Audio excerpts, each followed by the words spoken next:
వాక్యంలో మీరు పరిశీలన చేస్తే యెహోషువతో దేవుడు చెప్పాడు, యెహోషువా అయ్యా చెప్పు, మీరు వెళ్ళబోయే దేశం నేను మీకు అనుగ్రహించబోతా ఉన్నా. చిత్తం ప్రభువా. అయితే నీవు కలిగి ఉండాల్సిందేంటో తెలుసా? నిబ్బరము కలిగి ధైర్యముగా ఉండు. ఏం చేయాలి? నిబ్బరము కలిగి ధైర్యముగా ఉండు. వెళ్ళబోయే వాళ్ళు గొప్పోళ్ళే, యుద్ధశూరులే, కానీ నీవు మాత్రం ఎలా ఉండాలి తెలుసా? వాక్యాన్ని పాటించు, వాక్యములో నిలబడు. ఎలా నిలబడాలి ప్రభువా? కుడికైనను ఎడమకైనను తొట్టిల్లకుండా నిలబడు. నిబ్బరము కలిగి ధైర్యంగా ఉండు.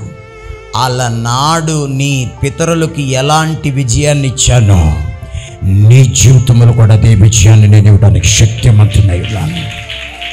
హల్లెలూయా, హల్లెలూయా. కాబట్టి బాధలు ఎన్నైనా ఉండొచ్చండి, కానీ నిబ్బరమైన హృదయాన్ని దేవుడు మనకిస్తాడు.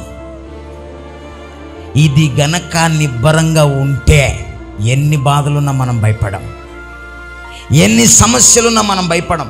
ఇందులో గనక ధైర్యం లేకపోతే, నిబ్బరం లేకపోతే చిన్న దానికి కూడా భయపడతాం.